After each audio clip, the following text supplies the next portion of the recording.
Malawi became independent on July 6, 1964. It has been a long journey worth taking. A peaceful nation, the warm heart of Africa. It was not a smooth journey to independence though.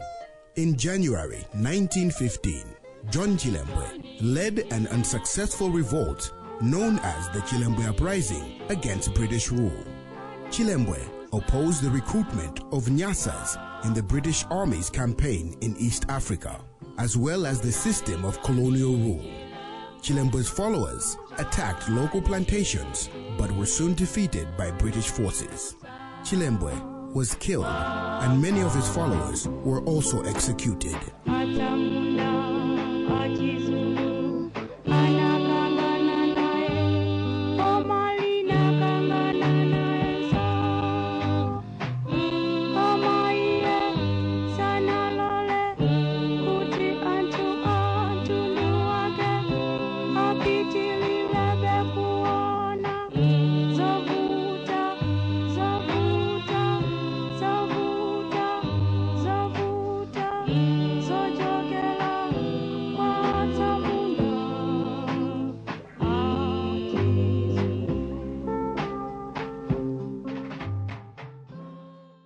In 1944, the Nyasaland African Congress, NAC, inspired by the African National Congress Peace Charter of 1914, emerged.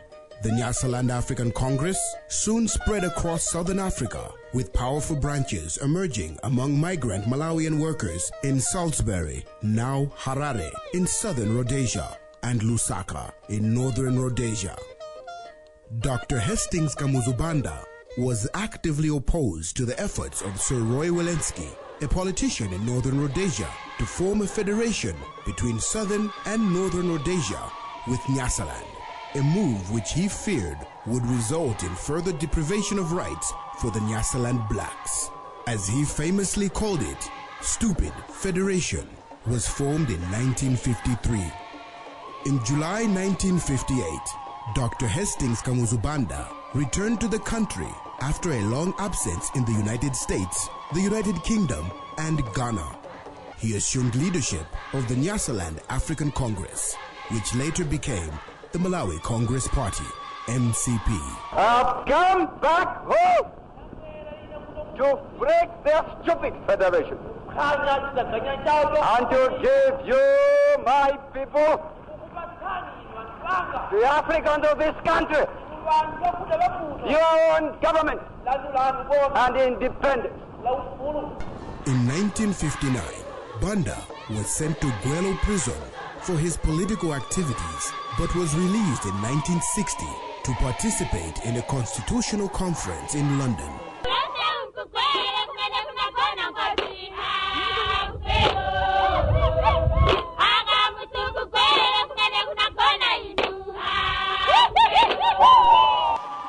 On 15th April 1961, the MCP won an overwhelming victory in elections for a new legislative council.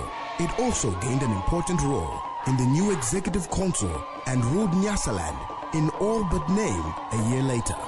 In a second constitutional conference in London in November 1962, the British government agreed to give Nyasaland self-governing status the following year. Hastings Kamuzubanda became Prime Minister on 1st February 1963.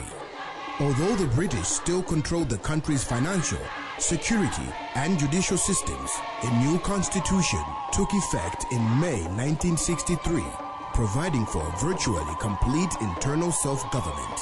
Malawi became independent on 6th July 1964, and Hastings Kamuzubanda became Prime Minister.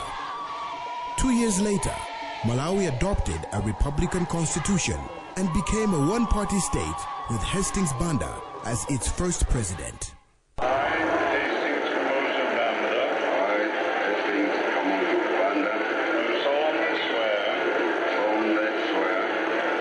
In 1970, Hastings Banda was declared president for life of the Malawi Congress Party, and in 1971, Banda was named president for life of Malawi itself. If you the people of this country, after you have seen me at the head of your government for 6 years, 7 years in fact, you say, Kamuzu. So far as we are concerned, you are the one we want to continue until you go down your grave. And you, my people, say that. Not only just the ministers or delegates to the convention, but people all over the country, shown by the telegrams, have no choice but to accept your decision. Therefore, I accept your decision. What I did not want is to impose myself on you. But now that you have decided for yourself, not just the minister, not just the central executive, not just the delegates to the convention, but you, the people in the... Now that you have decided, then I will be president for life.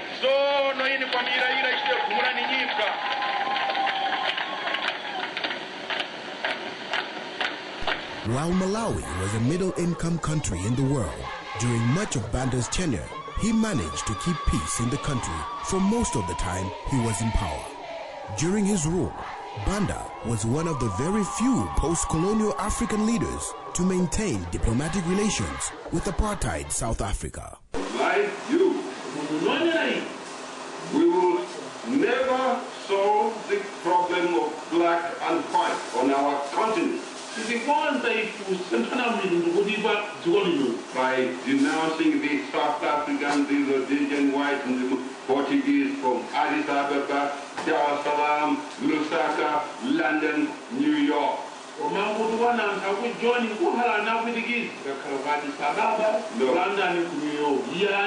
In my view, the best way to solve the problem of black and white in this battle is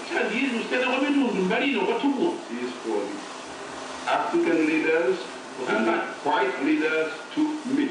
The best way to cure the South Africans or their apartheid is not to denounce them from Addis Ababa, Dar es Salaam, Lusaka, London, New York, is not to shut our doors in their faces. It's not to prevent them from landing at Chileka Airport. I'm talking to them, letting them come here, allowing them to come here and see how we live. This is the best way. I want South Africans to come here. When I say South Africa, I do not mean only those of British descent, the Englishmen, Scotsmen, Irishmen, Welshmen in South Africa. No. I mean all of them. South African white of British descent, and South African white of Dutch descent. All of them. Let them come here, men and women. Let them visit our country. Come to Blantyre, Zonga, Lilongwe, Mzulu. Let them come here to the lake. Mingle with our people. Banda was very supportive of women's rights compared to other African rulers during his reign. he founded Chitukuko cha Mai Malawi, CCAM, to address the concerns, needs, rights, and opportunities for women in Malawi. This institution motivated women to excel in education and government and encouraged them to play more active roles in their community, church, and family. The country's infrastructure benefited through massive road construction programs, with the decision to shift the capital city from Zomba to Lilongwe against objections from the British preference for the economically healthy and well-developed Blantyre. A new road was built linking Blantyre and Zomba to Lilongwe. The Capital City Development Corporation, CCDC, in Lilongwe was itself a beehive of infrastructure development, supported by planning and funds from apartheid-era South Africa. The British refused to finance the move to Lilongwe. I am going to move the capital from Zomba to Lilongwe. The government of the Union of South Africa is willing to lend us money to help us to begin building the capital in Lilongwe to the tune of 8 million rand. The CCDC became the sole development agent for Lilongwe, putting up roads, the government seat at Capitol Hill, and many more.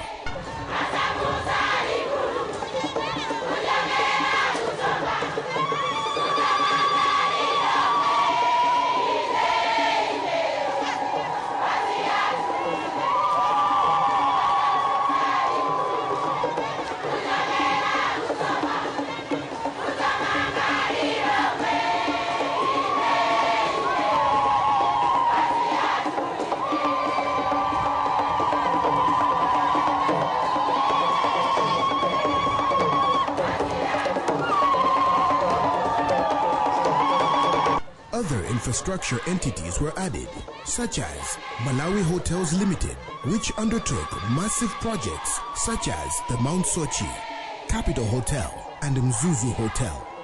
On the industrial side, Malawi Development Corporation, MDC, was tasked with setting up industries and other businesses. Meanwhile, Dr. Banda's own Press Corporation Limited embarked on business initiatives that led to an economic boom during the mid to the late 1970s. The transition towards democracy in Malawi began in the early 1990s. Chakufo Chihana served as leader of Malawi's first underground political movement. He came into Malawi in 1992 from exile and urged President Kamuzu Banda, who had ruled for 30 decades, to call for a referendum on political pluralism. I have decided to call for a national referendum on the question of whether people want our present one-party system or want to switch on to the multi-party system of government. Full democracy was established in 1994 when the first multi-party elections were held. Elson Bakili Muluzi was the candidate of the opposition United Democratic Front in the May 1994 presidential election, the country's first multi-party election. He won the election with 47% of the vote, defeating Malawi's leader since independence, Hastings Kamuzu Banda. Muluzi was re-elected in June 1999, taking 52.4% of the vote and defeating challenger Gwanda Chakwamba, who was the leader of the opposition Malawi Congress Party. In 2002, Muluzi proposed an amendment to Malawi's constitution that would have allowed him to run for a third term, but this was abandoned due to the move being blocked by the National Assembly of Malawi members of parliament, courts, and demonstrations against him.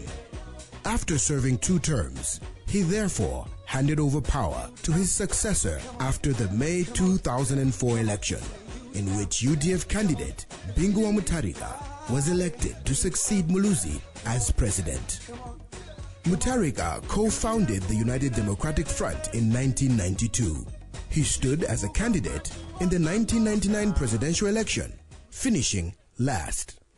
Dr. Bingwa Mutharika ndiye tinawasanga kukhala presidential candidate. Pali zifukwa zambiri. Ndanena kambirimbiri kuti is a giant in economics. Simasewera. Agwira maiko osiyana ntchito, World Bank, Koti. So, ndiwayimike iwo kuti mwaone. Dr. Bingwa Mutharika bwana utsogolo. Ino ya bingo. Ino ya bingo. Zinthu zatani? Koma azimayi ndazi nosambe akuti abingo, iya isa abingo. Abingu. Mutharika won the presidential election on 20 May 2004 ahead of John Tembo and Gwanda Chakwamba, and took office a few days later. On 7 October 2006, Mutharika stated his intention to seek re-election in the 2009 presidential elections as the DPP candidate. 2 years later, in October 2008, the DPP's National Governing Council unanimously chose Mutharika as the party's candidate for the 2009 election, which he won with 66.7% of the vote. I, Justice Anastasia Msosa, with the powers vested in me as chairperson of the Malawi Electoral Commission, therefore declare Bingu, otherwise known as Dr. Bingwa Mutharika, President of the Democratic Progressive Party, DPP, winner of the 2009 presidential elections.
During President Mutharika's first term in office, from 2004 to 2008, the country achieved a high rate of agricultural production and food security. The president's initiatives, centered on a program of agricultural subsidy, benefited approximately 1.7 million resource-poor smallholder farmers. In the 2005-2006 crop season, Malawi achieved a food surplus of more than 500,000 metric tons. During the 2008-2009 planting season, food surplus topped 1.3 million metric tons. Under his tenure, the constitutionally enshrined human rights and separation of powers were enhanced, including legal reform. His first term was seen as a broad political success. Mutharika's Malawi Growth and Development Strategy for 2006 to 2011 prioritized the enhancement of agriculture and food security, education, transport, energy generation, rural development, irrigation and water development, youth development, and anti-corruption initiatives. During Mutharika's second term of presidency, Malawi was left in a poor economic situation due to its poor foreign relations under the Mutharika administration. Within the last year of Mutharika's presidency, Britain, the United States, Germany, Norway, the European Union, the World Bank, and the African Development Bank had all suspended financial aid. They had expressed concern for Mutharika's attacks on democracy domestically and his increasingly erratic policies. In 2011, days of nationwide protest occurred, sparked by worsening fuel shortages, rising prices, and high unemployment.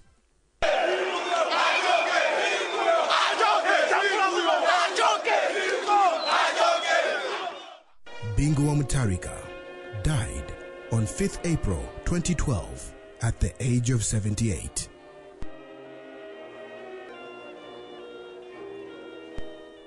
Joyce Banda was sworn in on 7th April 2012 as President of the Republic of Malawi, the first woman to hold the office following the sudden death of President Bingu wa Mutharika.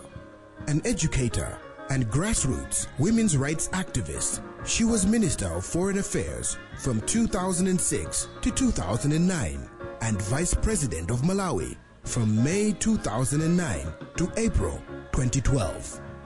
In 2013, Forbes magazine named President Joyce Banda as the 47th most powerful woman in the world and the most powerful woman in Africa. Pavu! Amene zankonda nkono mwamba. Pavu! Pavu!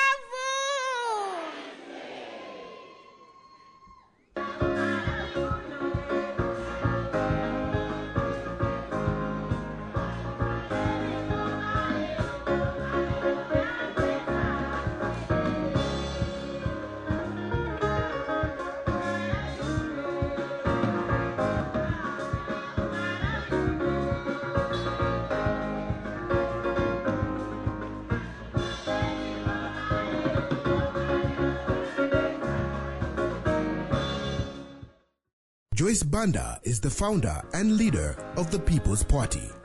Formed in 2011 after she was expelled from the ruling DPP, reportedly when she refused to endorse President Mutharika's younger brother, Peter Mutharika, as the successor to the presidency for the 2014 general election. Part of Banda's challenge as president was to restore diplomatic ties with the aid donors. Within the first week of her presidency, Banda launched a diplomatic offensive to repair Malawi's international relations. When you talk about Malawi, there was a constitutional crisis just last year, and yet President Banda has not only been able to be in office and make sure that constitutional order was restored. On the advice of the International Monetary Fund, Banda devalued the Malawi kwacha in May 2012, breaking with the late President Bingu wa Mutharika, who had refused to do so. The announcement of the kwacha's devaluation by 33% against the United States dollar, an attempt to attract donor funding, prompted panic buying in Malawian cities. On 20th May 2014, Malawi held the first ever tripartite elections, making it the first time the people of Malawi voted for their local governments, members of parliament, and president in a single election. The presidential election was won by opposition candidate Peter Mutharika of the Democratic Progressive Party, who defeated incumbent president Joyce Banda. Peter Mutharika becomes the 5th president of the Republic of Malawi. Peter Mutharika took advantage of Joyce Banda's struggles, primarily with corruption, the infamous Cashgate scandal, and the economy.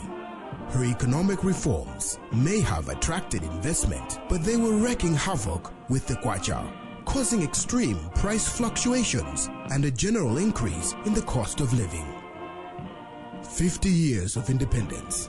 But how much have we achieved as a nation?